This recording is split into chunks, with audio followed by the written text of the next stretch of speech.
Saudara yang kasih dalam nama Yesus, biarlah semua kita dipenuhkan Tuhan dengan kuasa Roh Kudus. Karena semua kita adalah laskar Kristus. Dan Tuhan telah menentukan kita untuk menang dalam peperangan rohani bagi setiap anak-anak Tuhan. Tuhan bukan hanya mengendaki pada setiap anak-anaknya menang, tetapi Tuhan sudah menentukan bahwa setiap anak-anaknya pemenang. Kita memang harus melakukan peperangan rohani, dan Tuhan telah menentukan kita semua untuk menang. Tuhan tidak mau seorang pun anaknya kalah. Saudara boleh berkemenangan, saya boleh berkemenangan, karena itu kehendak Tuhan. Dan Tuhan telah menyediakan segala sesuatu yang kita butuhkan untuk menang melawan musuh kita. Bukan musuh kita yang menang, kita yang mengalahkan musuh kita. Dan musuh kita itu saudaraku bukan darah dan daging, bukan manusia, tetapi musuh kita itu setan iblis, roh jadi udara. Firman Tuhan berkata, penguasa-penguasa jadi udara. Tetapi ingatlah satu perkara, mereka itu telah dilucuti saudaraku. Firman Tuhan berkata demikian, dan kita bisa mengalahkan mereka, kemudian merusakkan pekerjaan mereka, kemudian kita merebut jiwa-jiwa untuk Tuhan Yesus. Nah, saudara yang kasih dalam nama Yesus, mari kita melihat bagaimana sempurnanya saudaraku laskar Kristus ini. Dan ini terjadi pada akhir zaman. Semua kita tahu bahwasanya kita hidup pada akhir zaman. Waktu-waktu kita sedikit, dan dalam waktu yang sedikit ini saudaraku, Tuhan mengendaki kita memperoleh satu kemenangan yang besar. Dan maksud Tuhan disampaikan di bumi ini. Dan untuk menyampaikan maksud Tuhan itu saudaraku, Tuhan hanya dapat memakai saudara dan saya. Tidak ada alat Tuhan yang lain, saudara.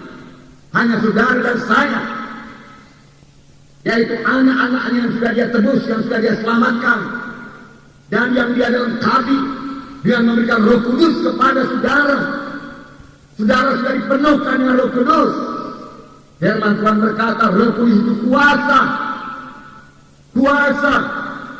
kuasa yang ditakuti musuh, saudara. Roh Kudus, saudaraku, ada kuasa. Setan takluk kepada Roh Kudus, setan takut kepada Roh Kudus, saudaraku. Dan Roh Kudus itu sudah ada dalam saudara. Biarlah saudara bergerak dalam pimpinan Roh Kudus, maka dalam hidup saudara akan merusakkan banyak pekerjaan setan. Saudara tahu banyak pekerjaan setan di dunia ini. Firman Tuhan berkata, setan itu datang hanya untuk mencuri, membunuh, membinasakan. Dia merusak, saudaraku. Yang baik dari jahat jadi jahat, saudaraku. Yang jahat kalau boleh dia bunuh, saudaraku. Setanlah yang memberikan penyakit, saudaraku. Setanlah yang membawa peperangan, pertengkaran, saudaraku. Setan yang menyuruh manusia saling membunuh satu dengan yang lain. Setan yang menarik manusia ke neraka, saudaraku. Setan membutakan mata rohani jiwa-jiwa, saudaraku.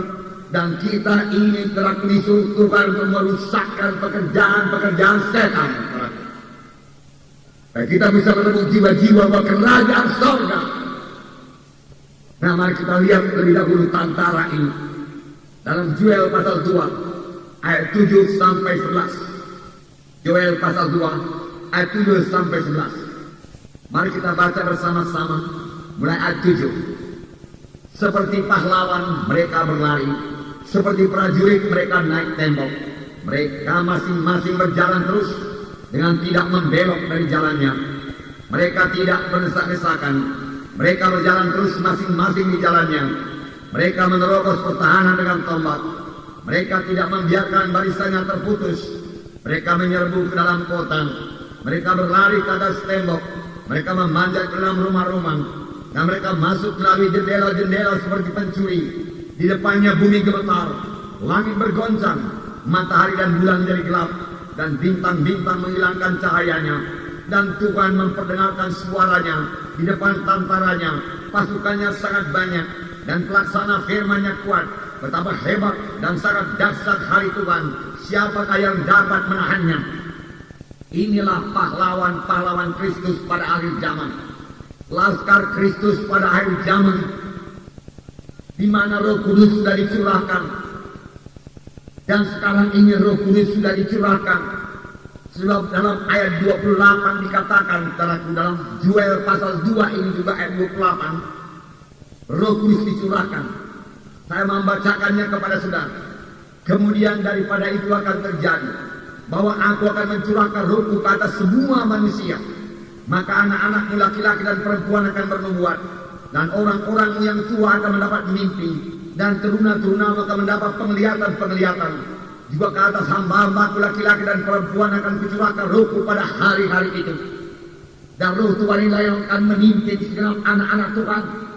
Roh Tuhan akan memimpin mereka baik melalui mimpi, saudaraku, baik melalui nubuat, baik melalui penglihatan, baik memberikan kuasa, baik dalam memimpin mereka pada segala kebenaran. Ini semua adalah pekerjaan Roh Kudus, supaya serdadu Kristus yang kita baca ini saudaraku berkemenangan. Dan memang sudah ditentukan Tuhan hidup berkemenangan. Kita membaca saudaraku dalam Yoel pasal 2 ayat 7 sampai 11 ini tadi, bahwasanya mereka seperti pahlawan yang berlari, seperti prajurit mereka naik tembok. Mereka masing-masing berjalan terus, tidak berhenti, tidak membelok, tidak ada yang membelokkan mereka. Mereka teguh pada jalannya masing-masing.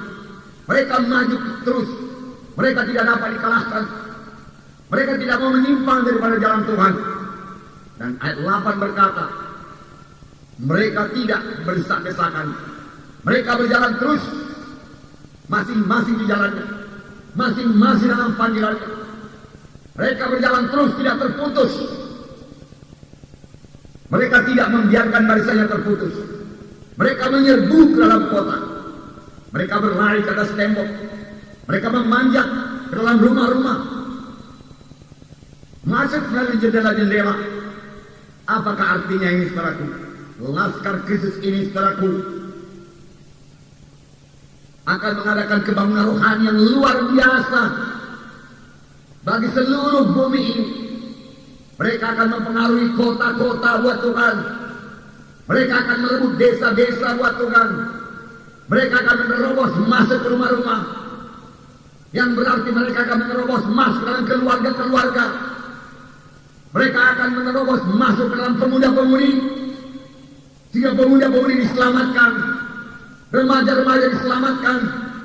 Dan kalau orang tuanya melarang saudara mereka masuk dari jendela, saudara, ini hanya gambaran secara kiasan saja. Dan kita mengerti bahwasanya Injil Tuhan pada akhir zaman yang dibawa oleh serdadu Kristus, laskar Kristus, tidak bisa dibendung, tidak bisa ditahan oleh apapun juga. Mereka akan menyampaikan maksud Tuhan. Siapakah laskar Kristus ini, saudaraku? Saudaraku tidak lain daripada saudara dan saya. Dan ini terjadi sebagai akibat daripada pencurahan Roh Kudus.